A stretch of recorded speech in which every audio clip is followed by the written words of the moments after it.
What's happening, my friends?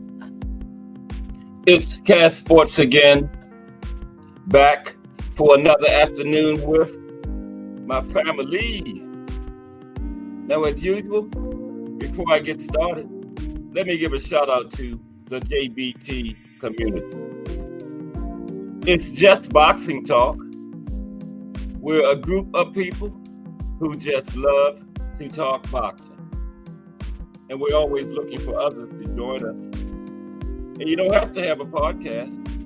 The only requirement is you just have to love to talk boxing. That's all. Miss Cass, hashtag JBT.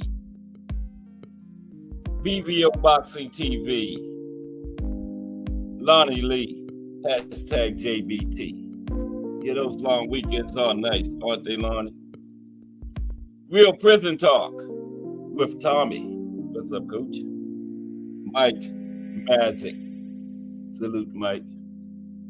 Salute to everyone. And welcome to another episode of Cast Sports, the Box Historian. Today, the life and career of Oscar de la Hoya. And you know what time it is. If it's Monday through Friday, 2 p.m., it's the Box Historian. And that's me, bringing you all that boxing history. That's right, boxing, the greatest sport of them all. That's why we love it. Can't get enough of it. How's everyone on this Friday afternoon edition of Cast Sports, the Box Historian? Hope everybody's ready for this weekend. Two big cards we got coming up tomorrow. We're going to touch on them briefly in a minute. Excuse me. We'll have to wait for Lonnie Lee today. Lonnie Lee is already in here. So, yeah. We're going to go about 2:15 today. Mm-hmm. Yeah, I love those long weekends too, Lonnie. Yep. I didn't know. They must have gave you Thursday and Friday. Wow, that was a real long one. A lot of jobs gave people Thursday, but then they had to go back Friday and, start the weekend over again, But Oscar, the golden boy today, Oscar de la Hoya, yeah. And yeah, 100% on everything you said there, Coach. Oscar was a warrior, man. He could box. He could mix it up. He could do it all in there. And that left hook was special, too. I talked about that earlier in the week, the left hooks. Oscar made the top 10. Yeah. Had it all. And that resume, man. He just had a fire resume. And we're going to talk about that today. Oscar, like I was telling Jay Hardcore this morning in the hangout, after he stepped up from prospect status, it seemed like Oscar didn't fight anything but contenders from that point on. The last 20, 25 fights of his career was all contenders. B-Hop, Floyd, Felix Trinidad, Pernell Whitaker, Shane Mosley, Fernando Vargas. It just goes on and on. Ike Corte, all of them. Oscar was in there with all of them, man. He was a warrior. One of the greatest resumes in the history of our great sport. Mm-hmm. The golden boy. Yep, Oscar de la Hoya. And he now, he has that promotional company out there. I did B-Hop last week, so I said it would only be fitting to do Oscar this week, right? Yeah. It's William Cepeda, isn't he with Oscar? One of the cards tomorrow. I think he is. Yeah. William Cepeda against I don't know why I keep forgetting this guy's name he's fighting, but I got it right here because we're gonna touch on those cards in a minute. I had it. I hate when they keep putting these commercials on your phone, messing your stuff up, man. Hey, I had the card pulled up on my phone. Now they got a commercial over top of it. Mission for American Jobs. I'm almost 65 years old. Okay, I ain't worrying about no Coalition for American Jobs. There it is. I got it back. Giovanni Cabrera. Yeah. He was in there against Pitbull last time, remember? And he gave Pitbull all kinds of trouble. Pitbull got frustrated and started fighting a little dirty. You know, tried to headbutt him and hit him behind the head and stuff. Yeah. Yeah, Giovanni and William Cepeda. William will probably pull it out, you know. But it's boxing. Anything can happen. Yeah. Yeah, the subject this morning in the hangout was Ryan Garcia. And I told you what he needed. He needed a good old-fashioned ass whipping. That'll straighten him out, you know. Not a boxing ring beating. He need one of them street ass whippings. You know, where you can't get saved by no bell. Well, you don't get no standing 8 counts out in the street. You know, you go down, you're in trouble. That's when the boots might get put to you. That's what Ryan needs. That will straighten him out. I've seen Ryan Garcia's before, and that street ass whipping straightens him out every time. Humbles him, okay? Because the threat of another one hanging over your head will keep you on the straight and narrow. But enough of Ryan Garcia. Like Jay said, we're not going to give him no whole bunch of airtime because he doesn't deserve it. BBO Boxing TV is back. He was here earlier. He commented about salute BBO. What happened to you yesterday, BBO? He was on the panel, and then all of a sudden you just disappeared. I was like, what happened? Yeah. So we had a good little talk going. What BBO was talking about his favorite boxer, Teofimo, who fought last weekend and did his thing. I gotta give when someone deserved props, I give it to him, and Teofimo deserved props. He did his thing last weekend. BBO said Teofimo is something coming up in September again. I like it when those fighters get right back in there like that, man. Yeah, I like it. That's how it's supposed to be, you know. It was 3-4 fights a year. You know, back in the old days, like Henry Armstrong fought 20 times. I think it was like 1938. Then in 39, he fought like 11. We fought 31 times in 2 years and won all of them. Willie Pep. When Willie Pep suffered his first loss back in I think it was the 40s, guess what he did? He wanted to get back in the winning ways so bad after his first loss. He had his next fight 10 days later. Willie said, I can't take losing. I'm getting right back in there. He meant it literally. 10 days later. And he got back in the winning ways. Yeah. So it's good to see Teofimo get back in there. Yeah. Got talent. Very talented fighter, you know. And like me and BBO was saying, Teofimo fights according to his competition. You know, when he's in there against like a B, C level fighter, he fights like a B or C level fighter. But when he's in there like the Loma performance, the Josh Taylor performance against top fighters, then he is at the top of his game. Teo, yeah. He fights to the competition that he's in there with. Yeah. But yeah, Teofimo, very talented fighter. And yeah, I hope he does get back in there soon against one of the top guys, you know. The guy can compete with any of them, you know. So no more Steve Plackett, Teofimo, and BBO. No more Steve Plackett, okay? Yeah, Liam Perro would be a good one. That's what BBO said yesterday. I would pick Teofimo over Liam Perro, one that just beat Matias. Yeah, I would pick Teofimo in that because against the Liam Perro, he would be at the top of his game. You know, top level. Teofimo fights like a top level fighter. Let's look at these cards real quick tomorrow. That we got 2 of them coming up tomorrow. Let's look at them real quick before we get into Oscar, the Golden Boy. Okay. Now we got 2 on the Shakur Stevenson and Autumn H. I'm not messing with that last name. Shakur Stevenson versus Autumn H. It's 2 title fights on that card, okay? Of course, we got Slick Shakur Stevenson versus Autumn H. That's for the WBC lightweight crown, Shakur's title.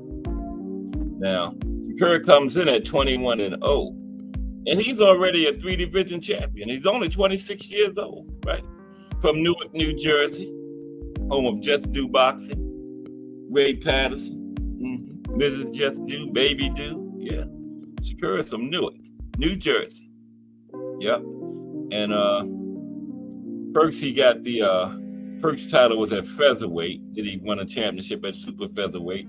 Then he got his last one in his last fight. He got the WBC lightweight crown against Edwin De Los Santos. He got a unanimous decision over Edwin. And Autumn comes in at 12-1, just one loss. He suffered that in his last fight. Now Autumn won a bronze medal in the 2016 Summer Olympics in Rio, in Brazil. That's the same one where Conceição got his gold. Autumn got a bronze, came in third place from Germany. And he suffered his only loss in his last fight was a decision loss to Frank Martin. That was last year. I can't remember exactly what month it was, but it was last year. That would be nice, wouldn't it, Coach? T.O. versus Paro. I wouldn't mind seeing that one. Yeah. BVO says T.O. is the future. Back in September. Next BVO be saying he the face of boxing. Okay. But yeah. Now the other, Autumn got his only loss to Frank Martin. Last year, I forgot when that was. But he's 12-1. Now the other title fight on the card is the co-main. And that's O'Shaquie Foster versus Robson Conceição. And O'Shaquie comes in at 29-0. That's for his WBC junior lightweight title. Now this is Conceição's fourth title shot. Fell short in the previous three. I thought he won two of them. I thought he beat Oscar Valdez and Navarrete. But the judges didn't think so, and that's what counts. And he lost to Shakur. This would be his fourth title shot for Robson. Yep. Going in against O'Shaquie. Now, when he fought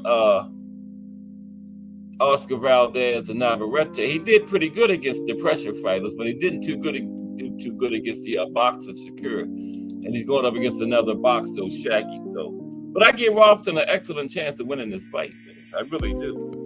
That will probably be the best fight on the card. That's what I'm thinking. Yeah.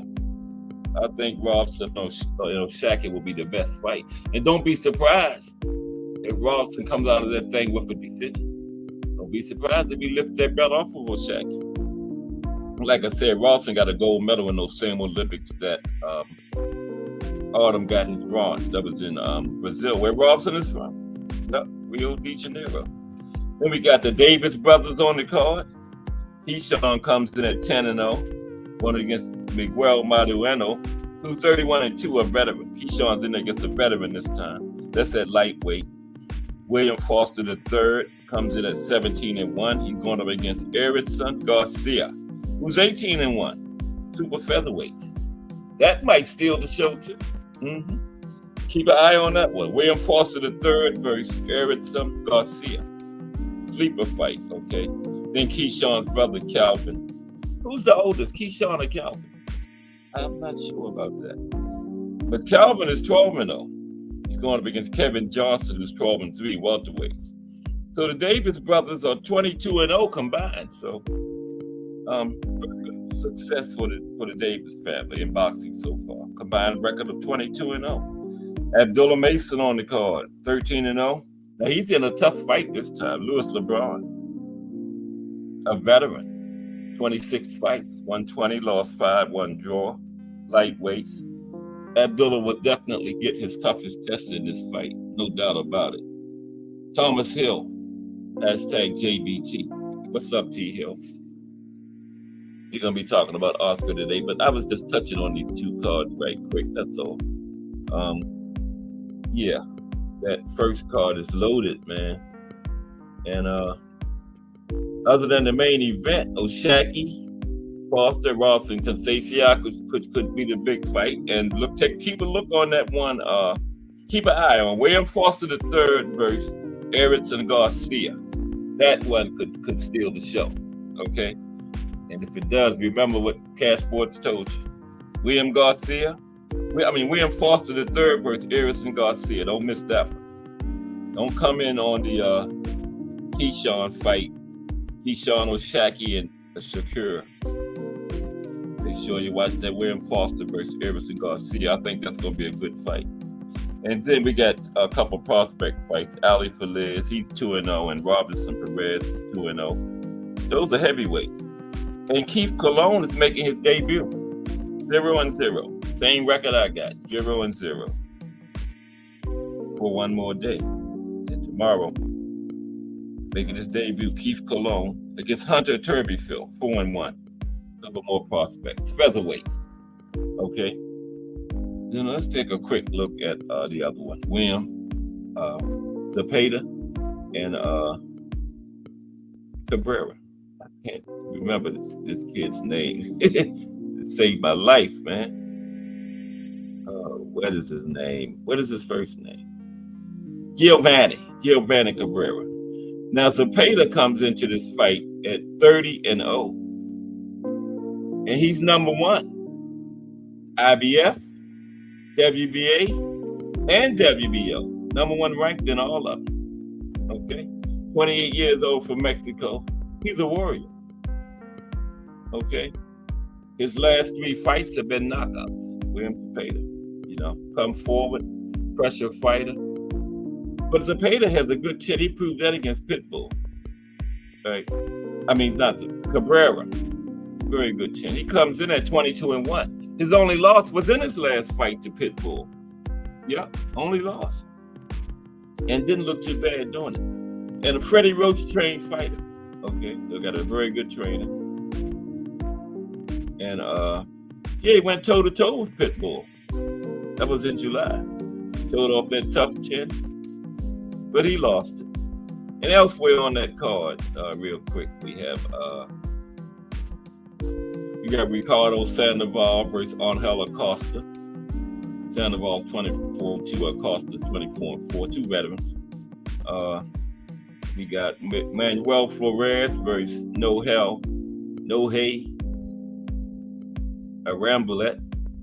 That's the last name I tried. It's like that. If it's over 3 letters, I'm just gonna say the first name.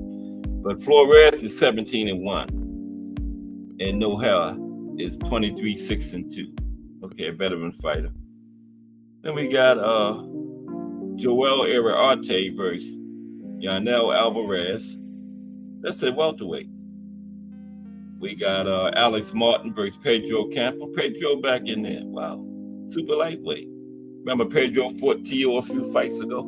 That was one of the ones where Tio fought down to Pedro's level. He pulled it out, but you know, like me and VVO was saying, Tio fights down to the level or up to the level of his opponent. Yeah. The Pedro back in there tomorrow. Gael Cabrera versus Marquinquel Shields. I wonder if he's related to Giovanni. That's at bantamweight. And that's it for that card. So 2 good cards tomorrow. And remember, don't forget, William Foster III and Erickson Garcia. That's my sleeper fight on that card. Could be the best fight of them all. Okay? But how's everybody? It's Friday. I guess the weigh-ins are today, right? Yeah, the weigh-ins today. And don't forget the raffle. Everybody's got their tickets, but get one more to be sure. Give yourself another chance of winning. Okay, get one more ticket. Okay. $, DBT Network, all capital letters, number 1. Not W-O-K, cash, W-O-R-K. There it is.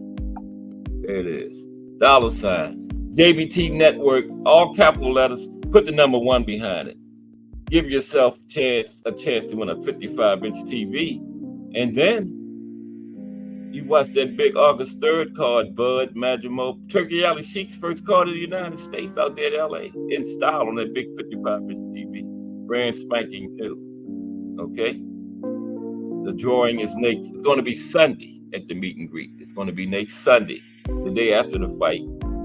And you don't have to be present to win. We will notify you. You don't have to pay any kind of shipping and handling or anything. We're going to send you $1 and a tweet, $1 in a cash app telling you that you won. So you're really only paying $9 for a 55-inch TV. and wait on the truck to bring it. Like I told you, wait on the truck now because they leave it outside. And you know, Big Dave and the boys, it's a Big Dave in every neighborhood, and they be creeping. In my neighborhood, they come out after dark. So when they left mine on the step that time, I was able to get it. You know, I still got it in the daylight because if it had been nighttime, Big Dave and them would have got me. Yeah. Joe in the building. What's up, Joe?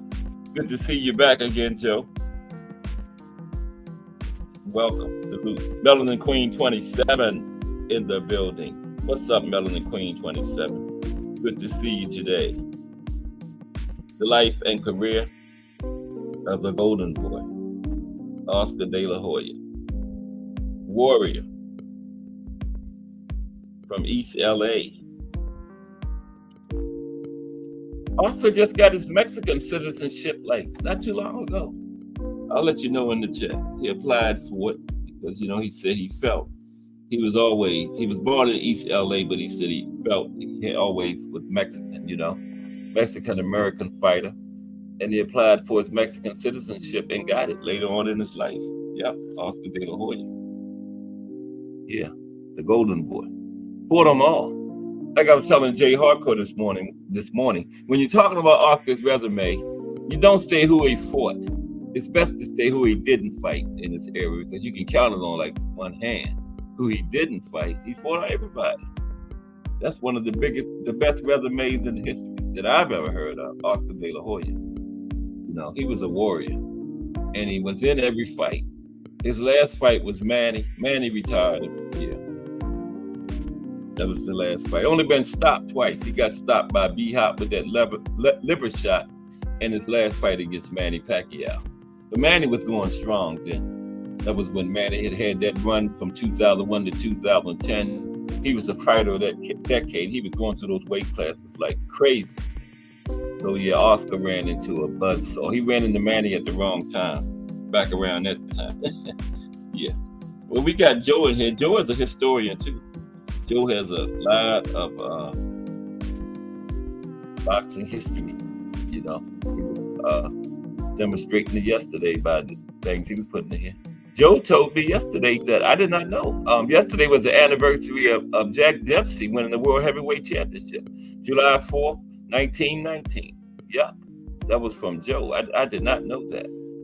Jack Dempsey. But then I thought about it and I said, yeah, that's right. July 4th, 1919.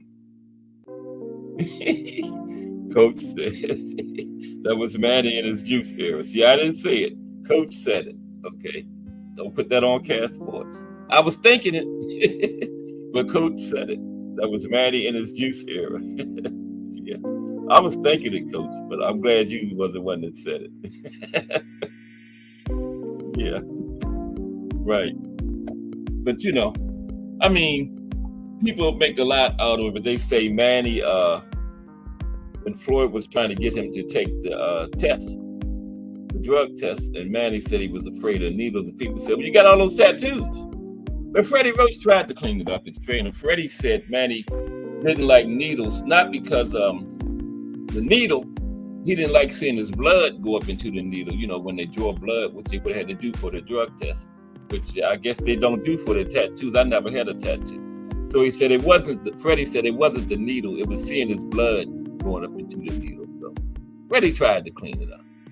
But still, man, how you scared of needles and you got the tattoos from your head to your toe? Come on. But yeah, Freddie tried to clean it up, though. That was a good try, too, Freddie. Yeah. But let's get ready to talk about Oscar, the Golden Boy. Great big time champion. He ran through those first three divisions in less than 3 years when he first came on the scene. Gold medalist. I believe it was 92. Oscar. That was and you know, his mother had died from cancer, and he dedicated his Olympic run that year to his mother. Mm-hmm. And he got that gold medal. Yeah. I got the guy that he beat in the gold medal match and everything. I think it was a German guy. Mm-hmm. I believe he had beat Oscar before in the amateurs, right? And that was the gold medal match. Is that his name? What is his name? Not Lonnie Lee. I'm looking at the wrong list. Lonnie Lee, you fought Oscar in the Olympics. His name is Marco Rudolph. That was the German guy that Oscar beat for the gold medal. Yeah. Okay. We are getting ready to talk about the life and career of Oscar De La Hoya. It's Friday Profile Day. We got a big week coming up next week too.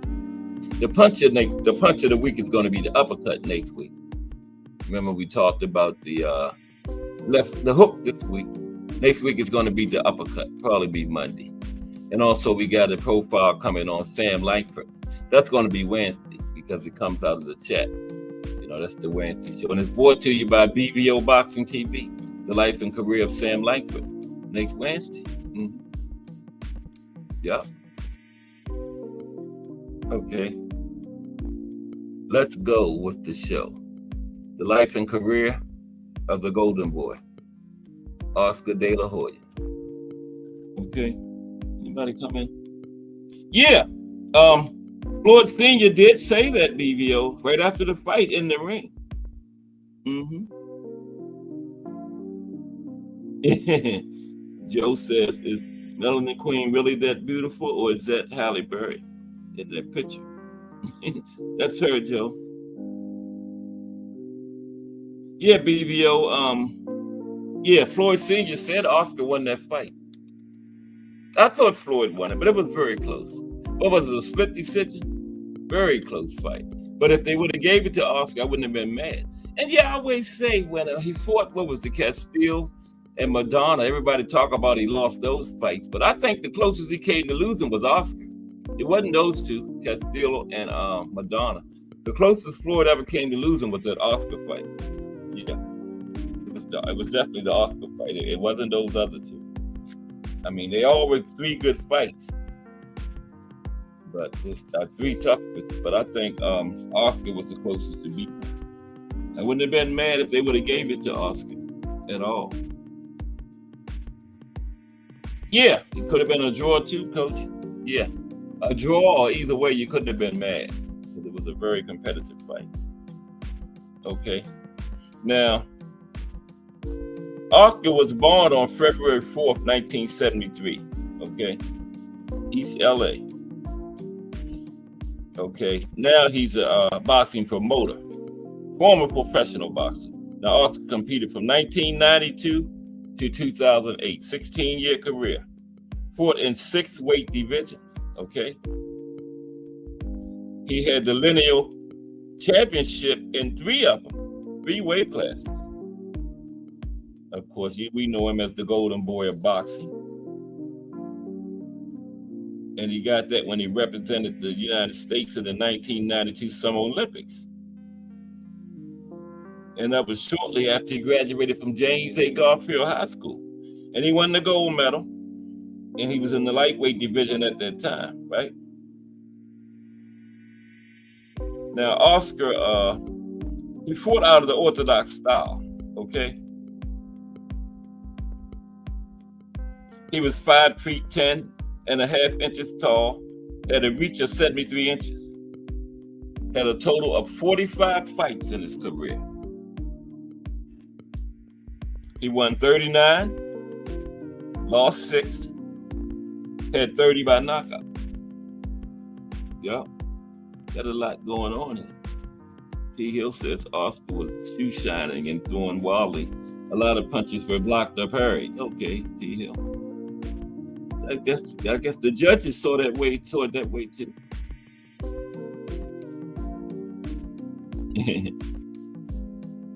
Coach says he wants to see Oscar and Shane do a camp and fight each other on steroids. Yeah, Shane got caught and he admitted he was on them. But he said he didn't know they were banned when he took them.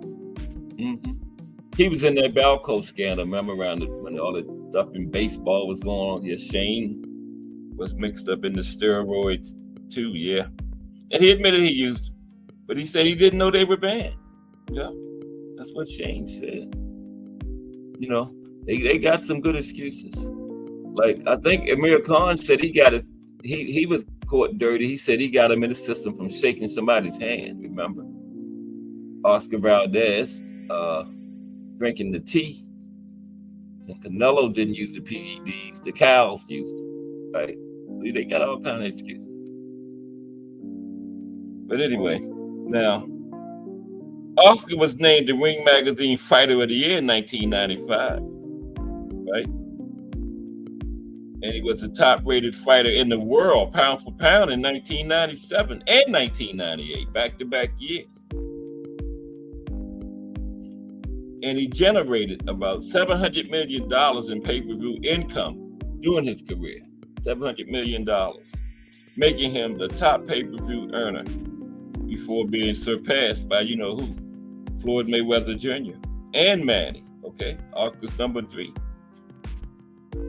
Now, he announced his retirement in 2009 after a 16-year career. Oscar De La Hoya. Yep. Now, in 2002, that's when he founded Golden Boy Promotions, a combat sport promotional firm. Okay? He's the first American of Mexican descent to own a national boxing promotional firm, and one of the few boxers to take on promotional responsibilities while still active. He was still active when he opened this company in 2002.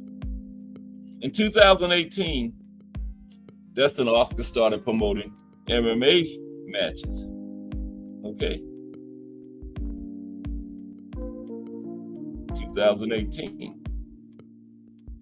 Now, he has held dual American and Mexican citizenship since 2002, when the Consulate General of Mexico in Los Angeles granted him Mexican citizenship. I didn't know it was that far back, 2002. Okay. Yeah, reflecting his heritage. Now let's take a look at Oscar's early life.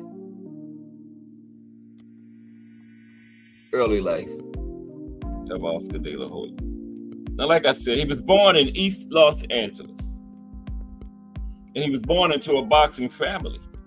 His grandfather, Vicente, he was an amateur fighter during the 1940s. And his father, Joe Sr., he had been a professional boxer during the 1960s. And his brother, Joe Jr., was also a boxer. So Oscar came from a boxing family, okay? Grandfather, father, and brother. But Oscar, of course, was the most successful by far. Okay. Now, he graduated from Garfield High School in East Los Angeles, California in 1991. And that, like I said, that was shortly before he went and competed in the Olympics, won his gold medal. Yep. Let's take a look at his amateur career. Okay. Take a look at Oscar's amateur career. Uh-oh. What happened? There we go. Okay. Now he won the National Junior Olympics 119-pound title at 15 years old. Then he won the 125-pound title the following year. Now, during his amateur career, he had 234 wins, 163 by knockout, and he suffered 6 losses. And of those 6 losses, 2 of them were to Shane Mosley. Okay. Now, in 1989, he won the National Golden Gloves title in the bantamweight division. And then in 1990, at 17 years old, he won the U.S. National Championship at featherweight. And he was the youngest U.S. boxer at that year's Goodwill Games. And he won a gold medal. Very decorated amateur. Okay. But the news was tempered. I mean, the success was tempered by the news that his mother, Cecilia Gonzalez de la Hoya, was terminally ill with breast cancer, and she died that October, expressing the hope that her son would one day become an Olympic gold medalist. That was his mother's dying wish, that her son would become an Olympic gold medalist, okay? And at the 1992 Summer Olympics in Barcelona, De La Hoya turned his mother's wish, her dream, into a strong focus as he was training for those Olympics, okay? And he upset Cuban boxer Julio Gonzalez in the first round. And in the finals, Oscar defeated, wait a minute.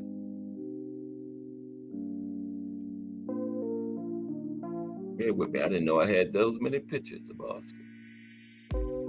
Trying to get to the one of him and the guy he defeated in the Olympics. There it is. Yeah. In the gold medal match, he defeated German fighter Marco Rudolph to win the gold medal. And Rudolph had been the only fighter to beat Oscar in the years leading up to the Olympics. Okay, and that added drama to the gold medal match. This Rudolph on the left there, Oscar on the right. Yeah, that added drama to it. Because in the last few years, Rudolph had been the only one to beat Oscar. Yep. So he's going up against this guy in the gold medal match, the only one that had beat him in years. Plus his mother's dream was for him to win a gold medal. So yeah, had a lot riding on that fight. And the media publicized his quest to fulfill his mother's dying wish. They nicknamed him the Golden Boy. And that name has remained with him throughout his career. Up to this day, that's the name of his promotional firm, Golden Boy Promotions, right? And in the year 2000, the Cecilia Gonzalez de la Hoya Cancer Center was formally opened by De La Hoya and his siblings at the White Memorial Medical Center with a $350,000 donation from De La Hoya in honor of his mother. Yep. Opened up a cancer center in his mother's name in the year 2000.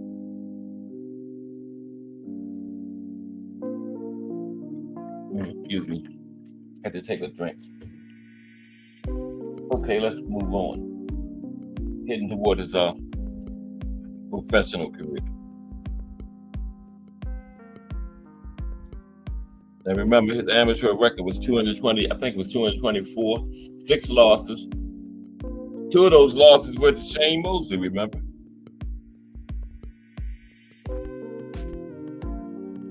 Now let's take a look at, wait a minute. The Golden Boy's professional career, okay?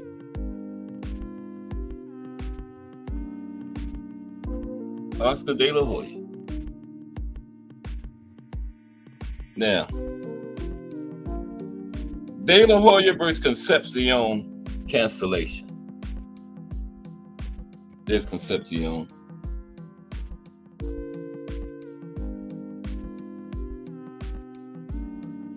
Which one you talking about, T. Hill? Oscar and Floyd? You said it was a close fight. Now, Oscar was scheduled to fight Jesus Vidal Concepcion in a 10-round junior lightweight fight on December 9th, 1993. It was going to be on ESPN Thursday Night Fights at the Paramount Theater in New York City. But Oscar pulled out due to a wrist injury. Now, some found the injury suspicious and speculated that Oscar was being overdramatic. Now, Oscar said that he aggravated an old ligament injury while hitting the heavy bag a week before the fight. And later that month, Oscar fired his co-managers, Middleman and Nelson, over money issues. Okay? So he backed out of that fight. Now, his first title shot. He got his first title shot in his 12th professional fight.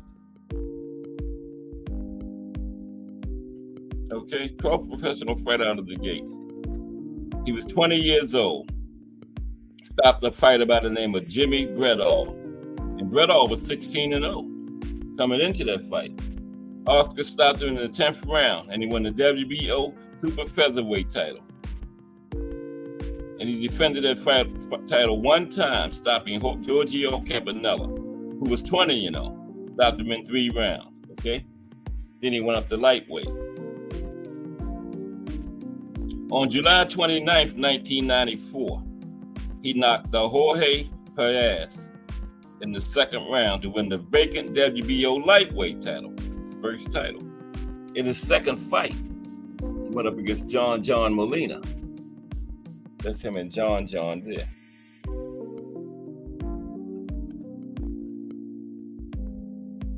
Went up against John Molina in his first title defense. And John had recently vacated his IBF super featherweight title. Oscar beat him by unanimous decision. Okay? Then we had the De La Hoya versus Rafael Ruelas unification fight. There they are. On May 6th, 1995. I'm not sure, Joe. Brennan Force and Oscar and the amateurs. I'm not sure about that one. I would have to look that up. I know they never fought professionally, though. I'm not sure. That's a good question, Joe. I'm not sure about that one. Yeah, it was BBO, his mother's dying wish, for him to get that gold medal when he got it, yeah. But on May 6, 1995, he defeated IBF lightweight champion Rafael Ruelas. And Ruelas was 43 and had just 1 loss coming into that fight, okay? And that was a unification fight. Oscar knocked Ruelas down twice before the fight was stopped in the 2nd round. Then the IBF ordered Oscar to defend against Miguel Julio. You know, the man just got the title, and the IBF ordered him, give him a mandatory already. So what he did, he relinquished the IBF title. Okay, he had the IBF and the WBO. Okay, so he won the IBF in that fight, but then instead of fight that mandatory, he relinquished it. And he defended the WBO title against Gennaro Hernandez. There's him and Gennaro right there. Oscar on the right, Hernandez on the left. Okay.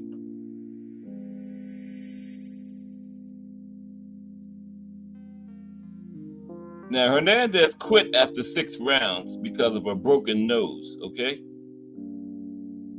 And then in the 6th and final defense of the WBO lightweight title, he knocked out Jesse James Legia in 2 rounds at New York's Madison Square Garden. Then he moved up to light welterweight. Okay. That's when we had Oscar De La Hoya, Julio Cesar Chavez 1.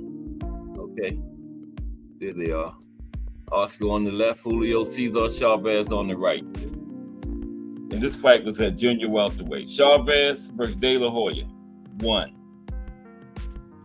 This fight was on June 7th. Excuse me.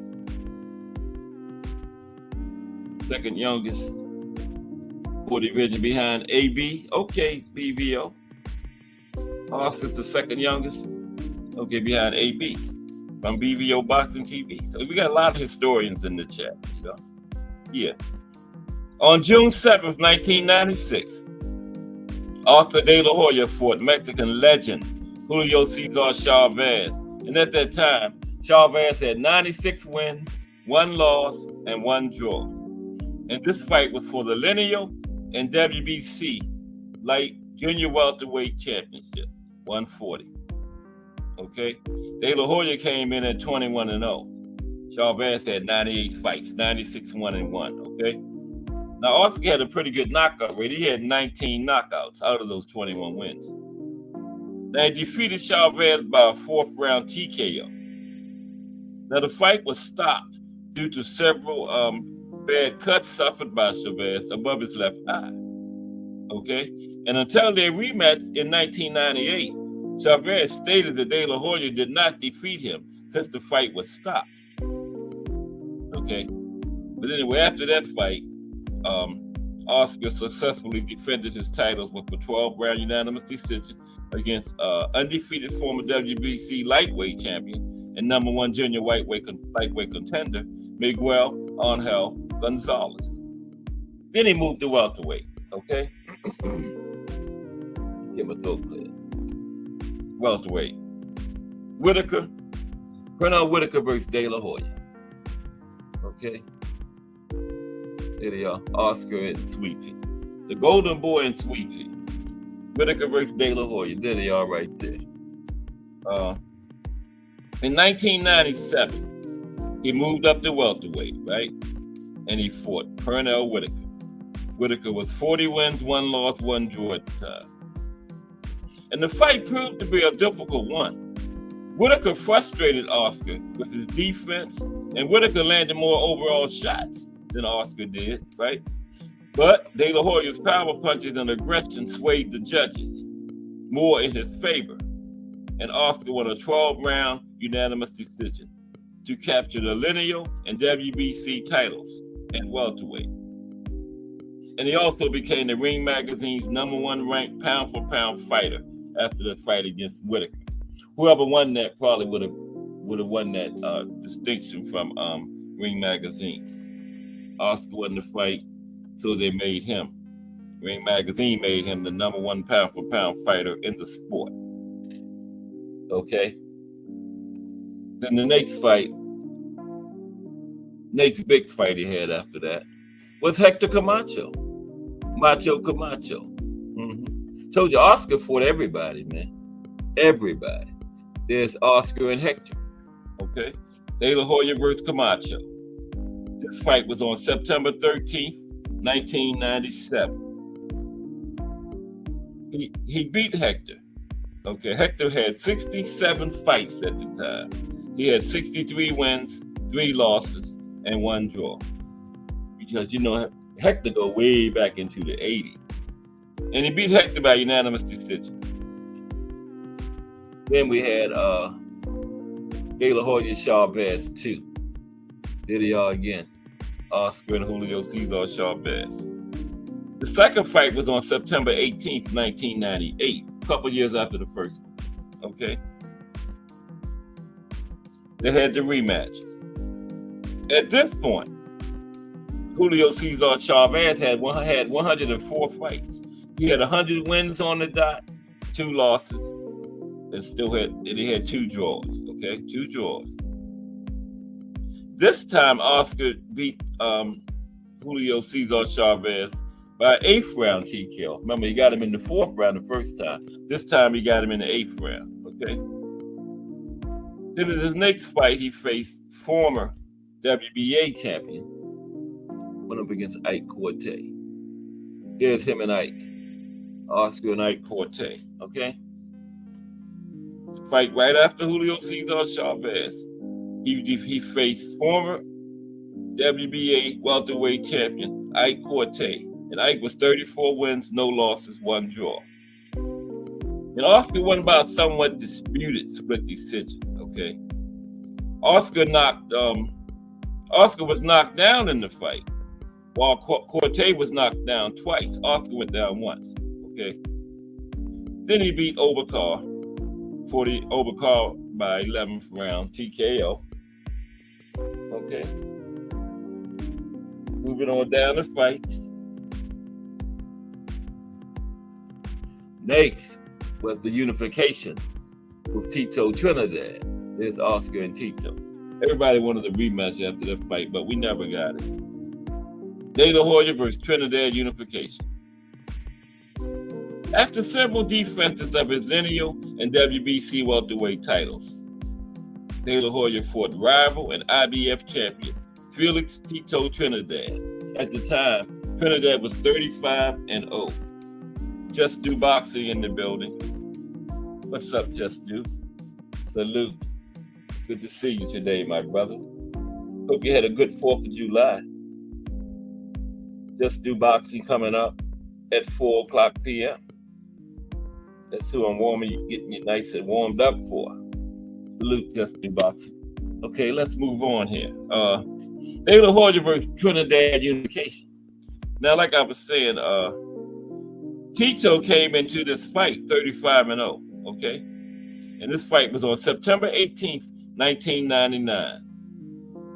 And this was one of the biggest pay-per-view events in history. Okay, at that time, still is really one of the biggest pay-per-view events in history. And at the time, it set a record for a non-heavyweight fight. Okay.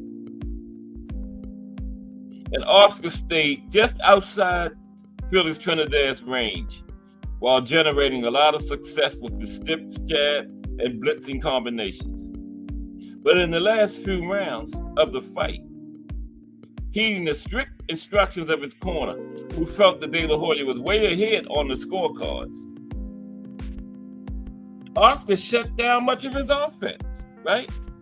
Went in safe mode and stopped trading with Trinidad, right? Big mistake. He virtually gave away the last few rounds. Anybody see that? Yeah, Oscar just went into prevent mode, man. You know how those football teams, I hate that. They go into the prevent defense, just giving up big chunks of yardage. That's what Oscar did. He stopped punching. He went in prevent mode. He gave away the last few rounds, man. And guess what happened? Trinidad got the decision. Oscar didn't finish. Yeah. His corner told him he was way ahead. And he just went into that shutdown mode, stopped his offense, where he was winning the fight, clearly when he was fighting. And Trinidad got the decision. But the judges' scorecard that Oscar landed well over 100 more punches than Trinidad did during the fight. But the judges looked at those last few rounds. You know, you got to finish, okay? And the decision came under question after came under a lot of scrutiny. Fans and boxing analysts called for a rematch, and guess what? It never happened. Never happened. But that was Oscar's fault. He gave away the last 2 or 3 rounds, you know. Just gave them away. Just stop fighting. Go back and watch it if you never saw that fight. He had the fight well in hand. But you got to finish, okay? You can't just stop and think you got to fight and go in prevent mode. No, you got to finish the fight. Because you don't know what's on the judge's mind, okay? But that's what Oscar didn't do, and he lost. But we never got the rematch. Never got the rematch. Okay. Then he had 2 fights against Shane Mosley.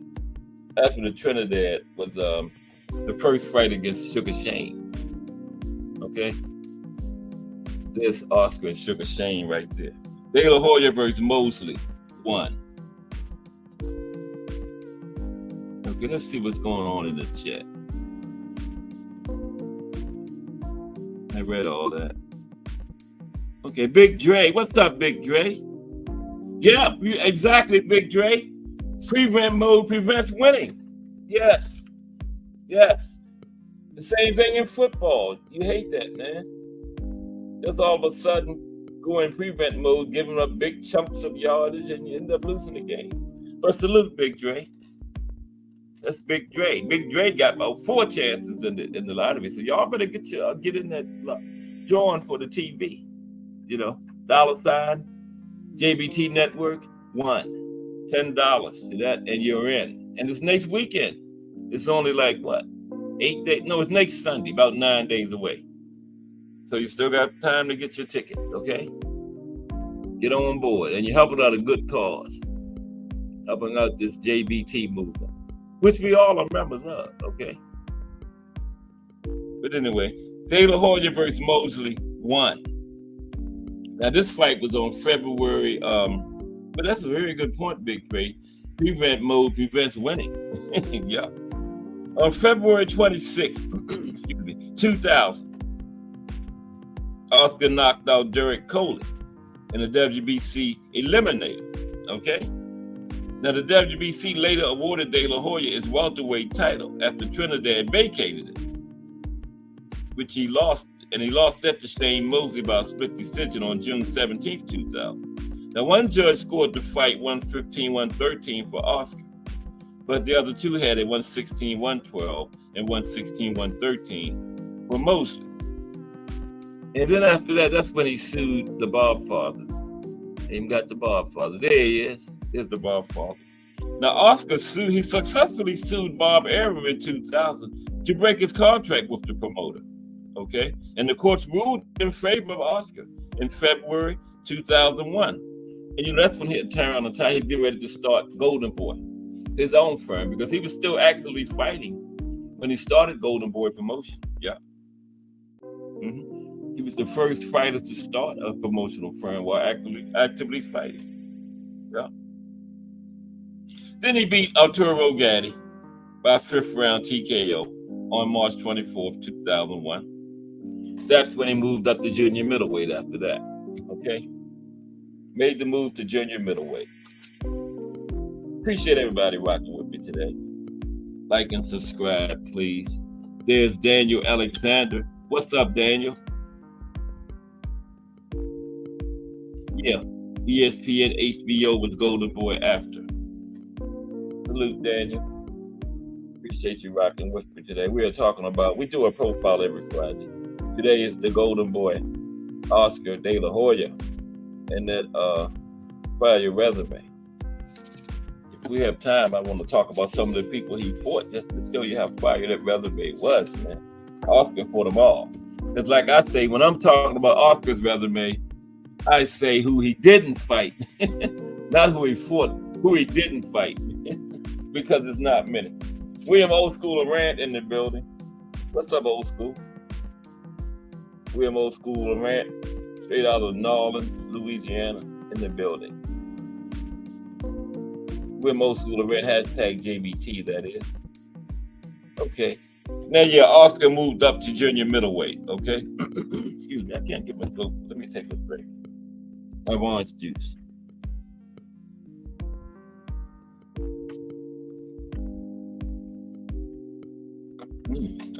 Okay, let's continue.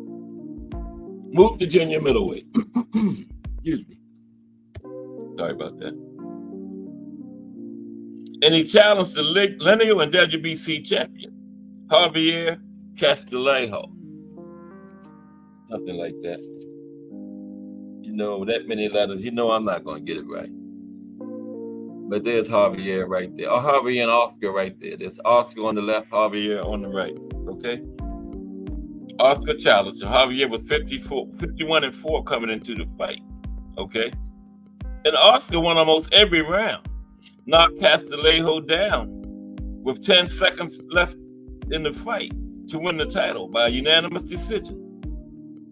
Okay? Then he was supposed to fight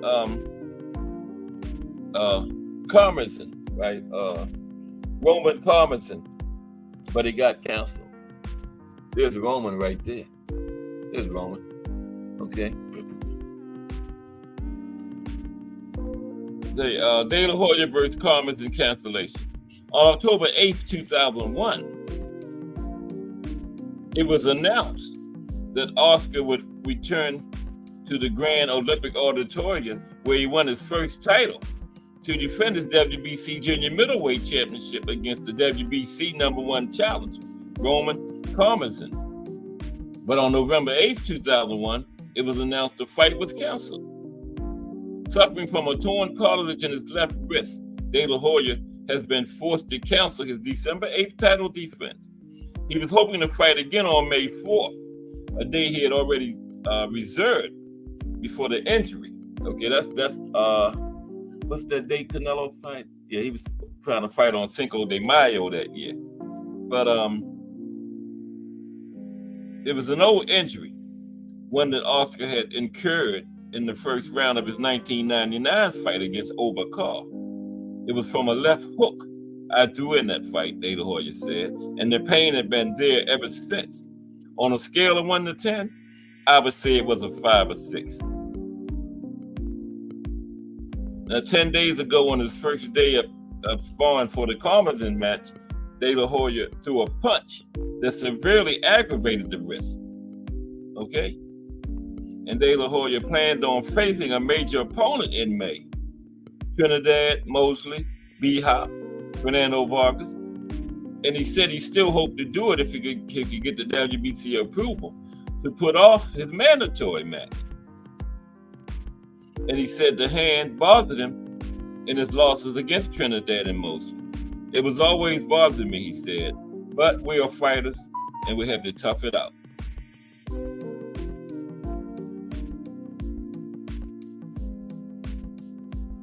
And the fight seemed to be cursed from the start because when Carmazin's two trainers, his manager and his doctor, they all had visa issues getting into the country. He was from Russia, right? And he had threatened to go home and train. He was already here, but his team was having trouble getting in. And his promoter, Frank Maloney, went further, questioning whether the fight would happen. And it never did, okay? So Oscar moved on to the rivalry against Fernando Vargas. There's Fernando Vargas right there. The rivalry with Fernando. And Fernando had wanted to fight Oscar for a long time. But Oscar said he wouldn't fight Fernando because of the disrespect and thuggish behavior that Fernando displayed. Yeah. Mm-hmm. His son's kind of the same way, you know. Got that disrespectful type attitude, man. Yeah, Fernando. Yeah. Mm-hmm. Yeah, they really do. Now, De La Hoya did not fight for the 15 months. And at this time, the rivalry between him and WBA champion, ferocious Fernando Vargas, who was 22-1 at the time, the rivalry grew. Now, they knew each other as amateurs. And it said the rivalry started when Vargas got angry because De La Hoya laughed at him after he fell into a snowbank. Now, Oscar said he would never fight Fernando, but eventually, Oscar accepted the fight. And it was scheduled for May 2002. But Oscar had to withdraw out of that one because of that same wrist injury. So that one didn't happen. It didn't happen at that time. But we finally had it September 14th, 2002. It was a unification fight. And it was called, the title of the fight was Bad Blood. Finally happened September 14th, 2002 at the Mandalay Bay on the Las Vegas Strip. Okay? Mandalay Bay. That's where this fight finally happened at. Oscar De La Hoya, Fernando Vargas. Bad Blood. Now, it was even for the first 6 rounds, okay? Vargas was having a lot of success on the ropes in the odd rounds. And Oscar outboxed Vargas in the middle rounds. Oscar was having success when he could get the fight in the middle of the ring, okay? Now, in the 7th round, Oscar took over. He hurt Vargas with a left hook. Remember, Oscar had a devastating, serious left hook. And he hurt Vargas with it in the 10th round. Then in the 11th, Oscar knocked Vargas down with the left hook. And he stopped him. Came up with a flurry after Vargas got back up. And the referee stopped the fight. And this win is widely considered as the biggest win of Oscar's career. And guess what? Fernando tested dirty after the fight. Mm-hmm. Cheating and still got beat. Now that's bad. Taking PEDs and still got beat. He tested positive for a drug called stanozolol, okay, which was a banned substance. Then Oscar's next big fight after that one was the second one was Shane Mosley. De La Hoya, Mosley 2. Okay. BN Boxing News in the building. What's up, BN Boxing News? You still in Tampa? Now, where are you now, BN Boxing News? BN Boxing News might be anywhere in the world, man. But that's a hard-working man, so he deserves them vacations. Last I heard, he was headed for Tampa. Salute BN Boxing News in the building. Okay. De La Hoya versus Sugar Shane Mosley 2. Okay. Now, he defended his unified title against Yuri Boy Campus with a routine 7th round stoppage. Then came Shane Mosley. Okay, Shane was 38-2 coming into this rematch, and this fight was billed as the retribution. Okay, and it happened at the MGM Grand Garden Arena in Vegas. And this time it was more of a boxing match than the first fight. And so while some rounds were close, Oscar's game plan of utilizing his jab seemed to be paying off. Okay, and he was leaving Shane visually frustrated with that jab. It was really working good.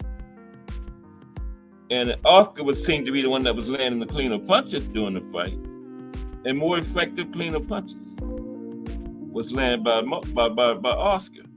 And according to CompuBox, he landed over 100 more punches than Sugar Shane. But like I always say, the judges, it's not CompuBox, it's what the judges says, okay? Because CompuBox, there's nothing computerized about it. It's just some people hitting buttons. You know, when they first came with that name, CompuBox, I always thought it was some kind of something on the glove going to a computer or something. But no, it's nothing computerized about it. It's just two people hitting buttons. Somebody assigned to each fighter, and every time they land, they hit a button or something. Nothing computerized about it. Very misleading. So the judges didn't see it like CompuBox saw it. Okay? They gave Shane Mosley a very controversial unanimous decision in that fight. Okay? And yeah, it was after this fight that Mosley was later connected to the Balco Lab steroid scandal. Okay? Somebody had said that in the chat.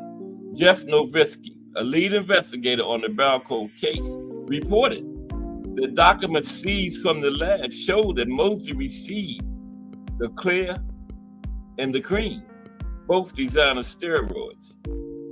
Okay, I had said the name of it a little while. I'll get it. Stanozolol. Something called stanozolol. That's what Shane took. Got busted, but it was a bad substance. Let me put it in that way. N-O-Z-O-L-O-L.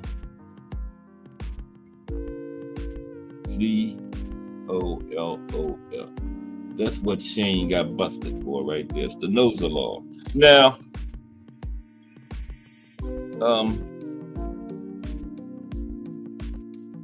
Mosley reportedly, where was I at? Oh, wait a minute. I done got off the thing. Okay, here we go. I'm back. Yeah. Mosley reportedly began his doping regimen prior to the rematch with Oscar. And he would later admit to using performance-enhancing drugs from Balco. And he said he thought they were illegal supplements. Now, all that big scandal, Balco in the news with all these baseball players, how in the hell you think they giving somebody some legal supplements? Come on, Shane. Balco was all over the news for years at that point. Remember Mark McGuire, Sammy Sosa, all those guys? And Shane thought he was getting legal supplements from them. Come on, Shane. You could have came up with something better than that. You was dirty, and you knew you was dirty. Okay? That's all it boiled down to. And he got caught. Deservedly so. Okay? Oscar's next big fight was Felix Stern. Told you Oscar fought everybody. Felix Stern. There's Oscar and Felix. Oscar on the left, Felix on the right.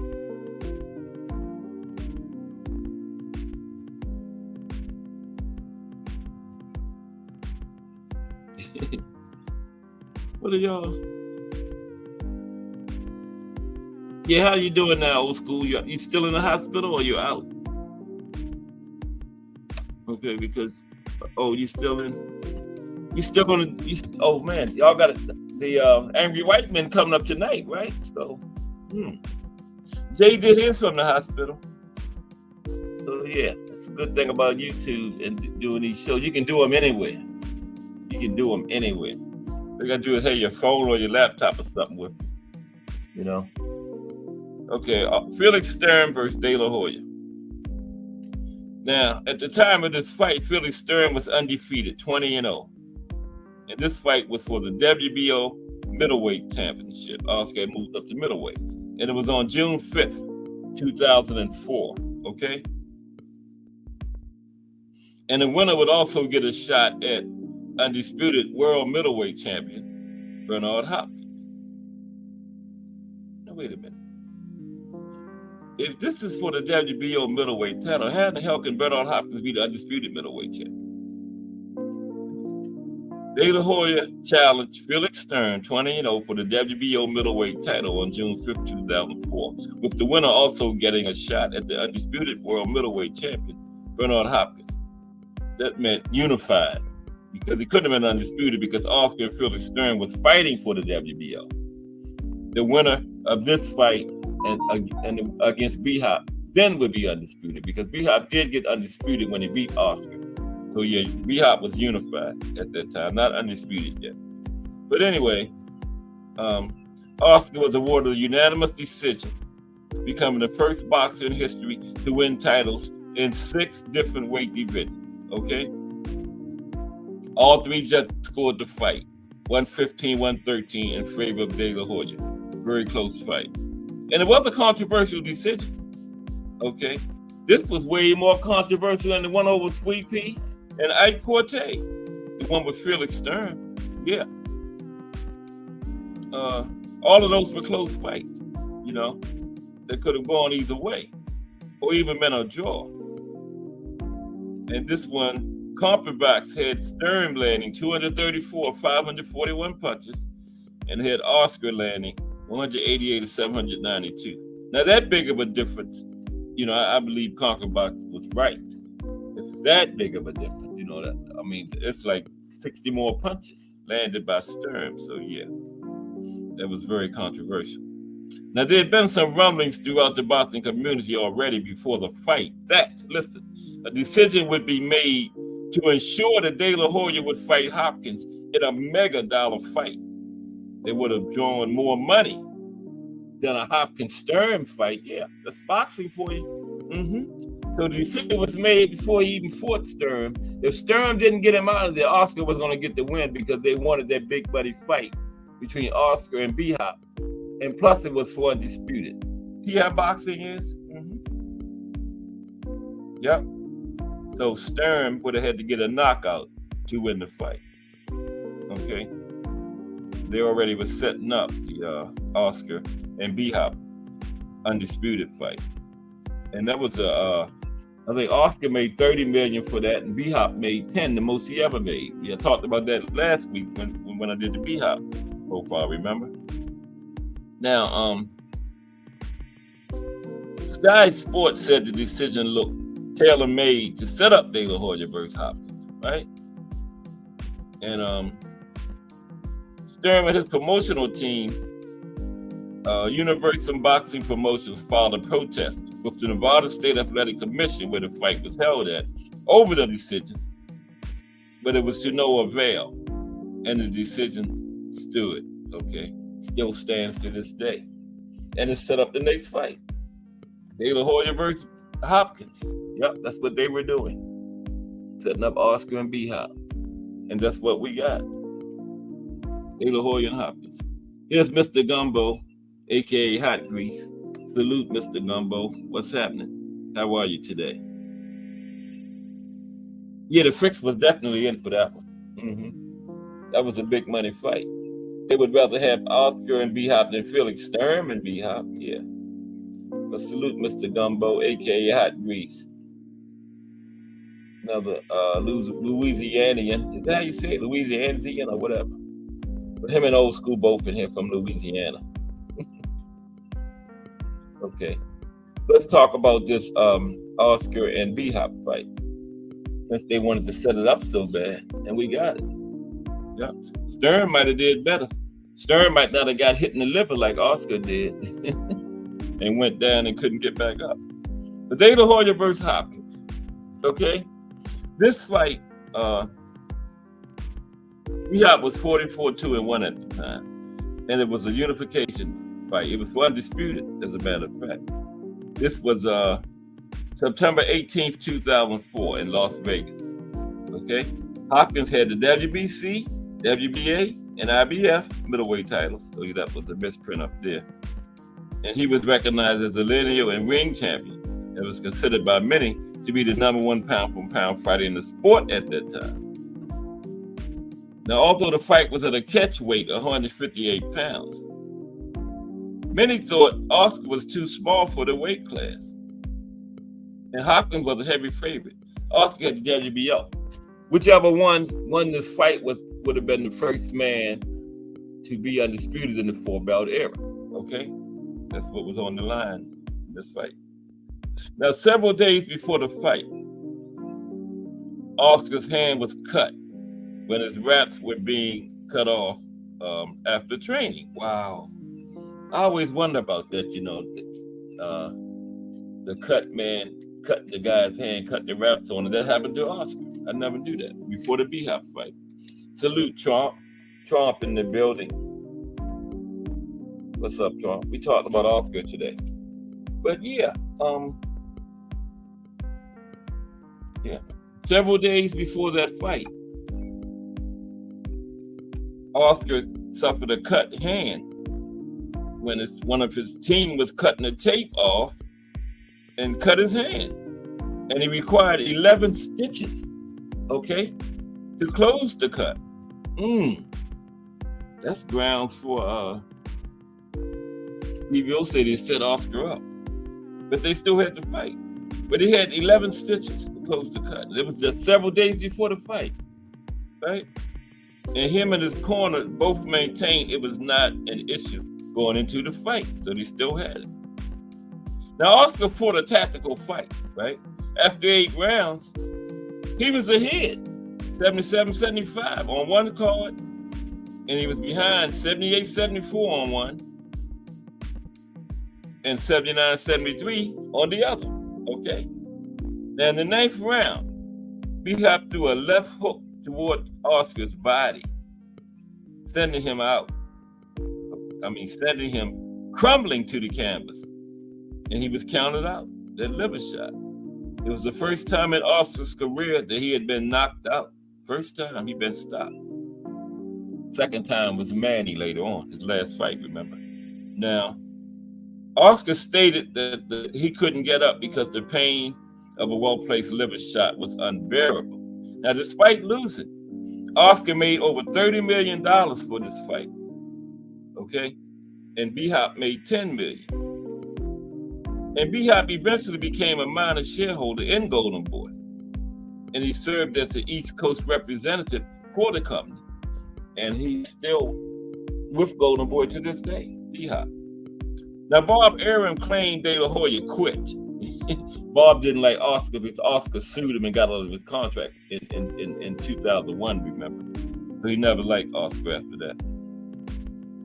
Now, like Shane Mosley, B-Hop would subsequently be represented by Golden Boy Promotion. Well, you knew that once he became signed on and became part of the company. Yeah, still fighting. You know they would eventually represent him. And then his next big fight was Oscar took a layoff of 20 months after the B-Hop fight. Then he came back. His next fight was against Ricardo Mayorga. Okay, and there's Oscar and Ricardo. Ricardo on the right. That was his next big fight because he took 20 months off.